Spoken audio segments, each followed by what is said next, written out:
महायुतीत स्थानिक निवडणुकांच्या तोंडावर होऊन गेलेल्या विधानसभा निवडणुकीवरून आरोप होऊ लागले। भाजपनं आपल्या पुतण्याला 5 कोटी रुपये देऊन उभं केलं असा आरोप दादा गटाचे आमदार धर्मराव अत्राम यांनी केला। पाहूया। स्थानिक निवडणुकांच्या तोंडावरच महायुतीत ताटातूट सुरू झाली।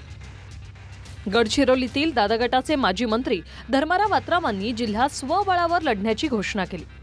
इतकंच नाही तर विधानसभेत भाजपनंच आपल्या पुतण्याला 5 कोटी रुपये देऊन मला पाडण्याचा प्रयत्न केला असा गंभीर आरोपही अत्रामांनी केलाय। विधानसभेमध्ये माझ्या पुतण्याला तुम्ही उभा केले, माझ्या विरोधामध्ये डमी कॅन्डिडेट भारतीय जनता पक्षाचा 5 कोटी रुपये दिले त्याला मला पाडायला, आणि आता तुम्ही सांगता की मला हिस्सा द्या।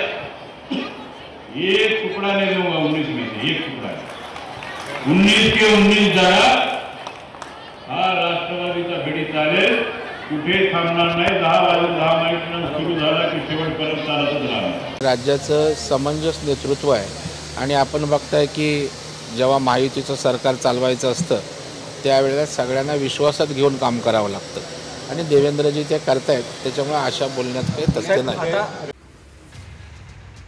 कल्याणमध्ये शिंदे गटाच्या जिल्हा प्रमुखांनी आला तर तुमच्यासोबत नाहीतर तुम्हाला आडवं करून लढणार असा इशारा भाजपला दिला। युती हो अथवा न हो, आम्ही या ठिकाणी स्पष्ट सांगतोय, याल तर तुमच्यासह, न याल तर आमदार करू। या ठिकाणी शिवसेनेचे त्या लोकांना निवडून आणण्याचं काम शिवसेनेचा जिल्हा प्रमुख तुम्हाला चॅलेंज म्हणून सांगतोय। बदलापुरात भाजप आणि अजित पवार गटानं युती जाहीर केली, मात्र या घोषणेवेळी शिंदेंच्या शिवसेनेला बाजूला सारण्यात आलं। महायुतीचे नेते या संदर्भात निर्णय घेतील। बदलापूरला काय चाललंय मला माहिती नाही, मी ठाणे महापालिकेत आहे। जळगावात युती झाली तर ठीक, अन्यथा आम्ही आमची ताकद दाखवू म्हणून अजित पवार गटाचे मंत्री अनिल पाटलांनी भाजपसह शिंदे गटाला इशारा दिलाय। परंतु जळगाव जिल्ह्याचा आपण जर का विचार केला तर प्राधान्य आम्ही महायुतीत निवडणूक लढवण्याचंच त्या ठिकाणी ठरवलेलं आहे। आणि समजा जर का महायुती नाहीच झाली तर असं काही नाही की राष्ट्रवादी काँग्रेस पार्टी काही जिल्ह्यामध्ये एकही जागा लढवणार नाही, बाहेर सगळ्या पक्षांना दिला जाईल असं काही होणार नाही। आम्ही आमच्या क्षमतेनुसार आमची ताकदसुद्धा येणाऱ्या जिल्हा परिषद नगरपालिकांच्या निवडणुकामध्ये दाखवूनच देऊ।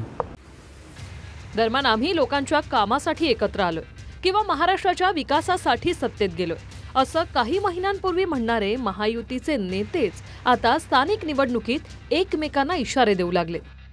फक्त इशारेच नाही तर भाजपनं आमच्या विरोधात 5 कोटी रुपये देऊन डमी उमेदवार दिल्याचा गंभीर आरोपही दादा गटाकडून सुरू झालाय। Bureau report TV9 Marathi.